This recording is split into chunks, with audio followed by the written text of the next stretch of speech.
desde la Asamblea Permanente por los Derechos Humanos una denuncia porque continúan los hostigamientos a los trabajadores docentes y estatales que fueron encarcelados, si recordamos, en una protesta cuando se realizó en Santa Fe, en la legislatura, la reforma jubilatoria en la provincia de Santa Fe. Recordarán las protestas que se realizaron en ese momento y fueron, bueno, se vivieron momentos de tensión porque con la actuación de la policía, luego se iniciaron causas, después a estas personas que fueron algunos identificados y fueron encarcelados, violentados en sus domicilios particulares. Hemos hecho acá notas con uno de ellos en ese momento, que estuvo detenido, incomunicado. Todos los trabajadores, tanto docentes como estatales, que fueron detenidos en ese momento, estuvieron incomunicados hasta que, bueno, finalmente fueron liberados gracias a la movilización de distintas organizaciones reclamando por la libertad y que se respeten los derechos y las garantías constitucionales de los trabajadores, de su derecho a protestar y hacer los reclamos que correspondan.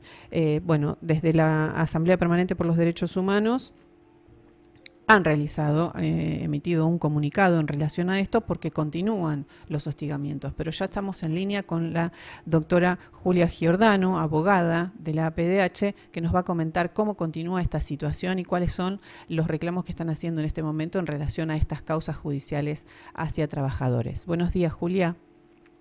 ¿Qué tal? Buenos días, ¿cómo estás? Muy bien. Bueno, ¿cuáles son las novedades en estas causas? Continúan los hostigamientos, ¿no? Sí, continúan los hostigamientos. En este caso nos referimos concretamente del Poder Judicial. Digamos, continuar por vías del Poder Judicial aquel hostigamiento que claramente empezó con la reforma jubilatoria propiciada desde el Ejecutivo. Uh-huh. En este caso, digamos, como hemos informado en el último tiempo, estábamos a la espera de una resolución que se emitiera desde la Corte.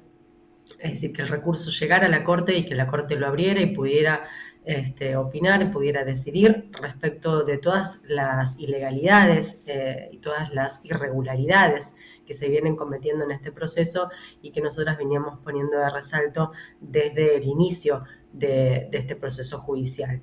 Sin embargo, conociendo tanto la Fiscalía como la jueza de primera instancia que este recurso todavía no ha podido ser examinado por la Corte para justamente decidir si lo abre o no lo abre y decidir si nos da la razón o no, siguen insistiendo con fijar audiencias en la primera instancia para seguir adelante con la irregular y finalmente producir prueba que nosotros decimos que fue habida ilegalmente. Es decir, nos referimos justamente, como decías vos, a los allanamientos y a los secuestros que consideramos se hicieron y se ordenaron sin ningún tipo de fundamento. Nosotros venimos diciendo cuando apenas tuvimos conocimiento del legajo y pudimos ver los pedidos que hacía la Fiscalía y las órdenes que dieron los jueces en ese momento, que en ningún momento pudieron fundamentar, como lo pide nuestra normativa, el porqué de esos allanamientos y el porqué de esos secuestros. Recordemos también que entre esos secuestros, lo que más llamó la atención y que fue foto del diario del secuestro, lo que eligieron quienes en ese momento hicieron el secuestro, era uno de los panfletos que decía son 30.000. Uh-huh. ¿Sí? Esa fue la foto con la que decidieron hacer una nota de tapa respecto de los elementos que secuestraron en uno de los domicilios de los docentes. Con lo cual estamos hablando de una clara injerencia, no ya que tiene que ver con el proceso judicial, sino con una persecución ideológica. Leía mientras te escuchaba ahí atrás tuyo que decís se presume culpable. Sí. Bueno, entiendo que lo que está pasando en este proceso es justamente presumir que alguien es culpable y con ese fundamento allanar totalmente todas sus garantías. Allanar me refiero a violentar todas las garantías que debería tener una persona en cualquier proceso. Y por eso también decíamos en el comunicado lo importante de defender con firmeza todas estas garantías, justamente en el medio de un proceso de reforma constitucional que, no olvidemos, el mismo gobernador Maximiliano Puyaro dijo o prometió Sí, a la sociedad que iba a ser una constitución sin garantías. sí, Sin ninguna garantía. Por supuesto, nosotros lo vemos desde el punto de vista del proceso judicial, en este caso, y por supuesto del derecho a manifestarse contra y a pelear, en definitiva, contra estos avances ilegales de las reformas, por ejemplo, jubilatorias, que además, agrego, sí, también, como lo decimos, estas reformas jubilatorias fueron puestas ya en jaque judicialmente. Es claro. decir, tenían derecho claramente a defenderse, Ujú. estaban ejerciendo un derecho legítimo y estaban defendiendo un avance ilegal y legítimo por parte de ese Congreso que estaba sancionando, esa legislatura, perdón, que Ujú. estaba sancionando, en definitiva, nuevas violencias sobre los derechos de los trabajadoras y las trabajadoras. Claro, las causas entonces siguen abiertas. Ustedes habían pedido que se cierren. ¿Cómo fue ese Uh-huh. proceso y cuáles son los delitos que se le imputan a los trabajadores? Los delitos que se imputan son obstrucción de las sesiones legislativas y daño calificado. Nosotros habíamos pedido que se cierre justamente en virtud de, entendíamos que esto era un conflicto laboral y no penal, que esto debía encauzarse por medio del Ministerio de Trabajo. De hecho, se hicieron sendas presentaciones en ese sentido, tanto por parte de AMSAFE Rosario como de ATE Rosario. Ujú. Se hicieron las presentaciones en el Ministerio de Trabajo para que tomara estas cuestiones, justamente porque estábamos hablando de la reforma de la ley jubilatoria, y en ese marco de la reforma de la ley jubilatoria no hay otra vía, digamos, que esté prevista por nuestra legislación, ni ningún trámite que nos permita accionar de otra manera que no sea la protesta. Claro, Con lo cual no podemos decir, bueno, ellos tendrían que haber presentado en ese momento, no, digamos, es la vía para cuestionar en todo caso un acto legislativo que se está llevando adelante en ese momento, es la posibilidad, primero, de que dejen pasar al público, cosa que no hacían, limitaban totalmente y no dejaban ingresar al público, que escuchen en ese momento las oposiciones, cosa que también se negaron a hacer. Es decir, no había otra vía que la protesta. ujú, Estaban ejerciendo el derecho legítimo a la protesta y a hacer saber su opinión respecto de una ley, una norma que los afectaba directamente. claro. ¿Cuántos son los trabajadores que están afectados en esta causa, Julia? 5, son 3 Cinco. docentes y 2 trabajadores estatales. Estatales. Bien. Bueno, entonces el pedido es ¿cuál es el pedido concreto desde la APDH en relación a estas causas de estos trabajadores? En primer lugar, por supuesto que seguimos requiriendo que se cierren las causas y que tomen la vía que tienen que tomar, que es la vía laboral. Eso desde el inicio. Y en segundo lugar, y en este caso en particular, que la justicia respete las garantías procesales y que no pretenda seguir avanzando antes de poder tener la opinión concreta de la Corte respecto de todas las ilegalidades que venimos planteando en el proceso. Ajá. ¿Cuáles son puntualmente La esas? ilegalidad del allanamiento, Sí, porque fue que tiene. sumamente violento todo el post, ¿no? A la protesta y bueno, los días posteriores a en el que se produjeron las detenciones y los allanamientos. Fue sumamente violento. Exactamente.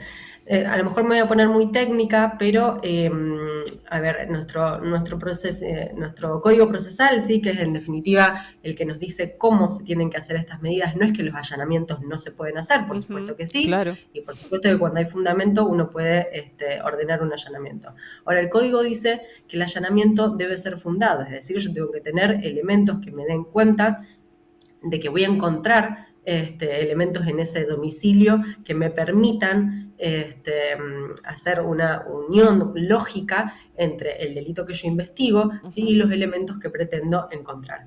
Ahora bien, en ese pedido de allanamiento que hace la Fiscalía, lo que ordena secuestrar, lo que ordena buscar dentro de los domicilios es, por ejemplo, todos los elementos electrónicos, ¿sí?, computadoras, celulares y toda publicación o elementos gremiales, como banderas y panfletos. Ujú.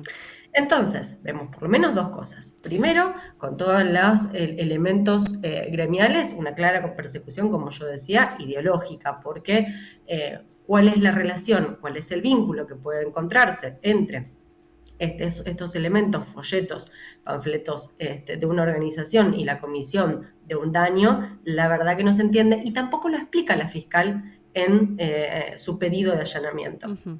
¿Sí? El pedido de allanamiento que le hace el juez. Simplemente lo dice. Claro, No hay un fundamento, que es el que exige la ley. claro, ¿Sí? ¿Por qué quiero eso? Y tampoco existe un fundamento para pedir los elementos electrónicos. ¿Por qué quiero secuestrarle el celular? claro. ¿Qué voy a encontrar ahí? Porque el delito de la obstrucción, en todo caso, de las sesiones legislativas y el daño se consumó en el mismo momento, digamos, si hablamos del tipo de delito, ¿no? Es de consumación inmediata, son de Sí. consumación inmediata ese tipo de delitos. No es que van a seguir en el tiempo Ujú. para que a mí me habilite a buscar en el celular algún indicio respecto de qué pasó después, si hubo mensajes, entonces no es un secuestro, eso es lo que quiero Claro, decir, ¿sí?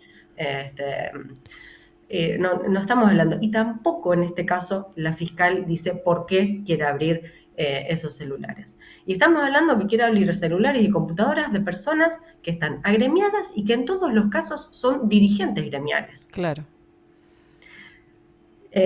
Son dirigentes gremiales, pertenecen a distintos partidos políticos, son en todo caso delegados, trabajan en organizaciones barriales con un cargo de jerarquía, por ejemplo, de comisión directiva. Ujú. Estamos hablando, digamos, en definitiva, meternos en la privacidad de las personas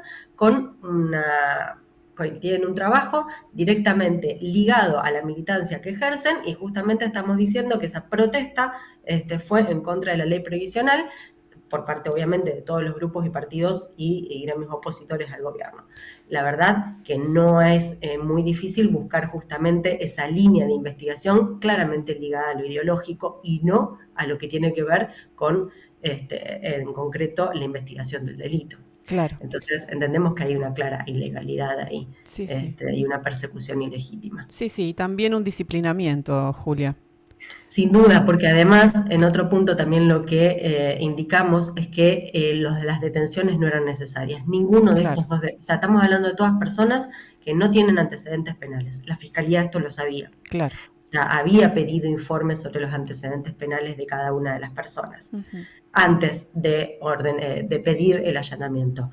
Y son todos delitos poco graves que tienen penas muy bajas y que no requerían entonces la privación de libertad para llamarlos a una audiencia imputativa. Claro, con Perfectamente llamarlos era podría haberlos suficiente. citado a una Sí, audiencia imputativa. Acá el tema era la espectacularidad. claro. Generar el hecho, la noticia, Sí, sí. generar, como vos decís, el disciplinamiento. Bueno, Julia, queda planteado la denuncia y bueno, esperemos que esto avance de la forma correcta y que bueno, puedan definir y que se resuelva en el sentido que ustedes están reclamando. Así que bueno, vamos a continuar con este tema. Muchísimas gracias por esta comunicación. No, muchísimas gracias a ustedes siempre por el interés Bueno, y la hasta otro difusión. momento. Bueno, Hasta luego. pasaba la doctora Julia Giordano en esta causa contra docentes y trabajadores estatales que todavía continúa abierta y que claramente es una persecución ideológica y un disciplinamiento hacia quienes pretendan seguir protestando para defender sus derechos.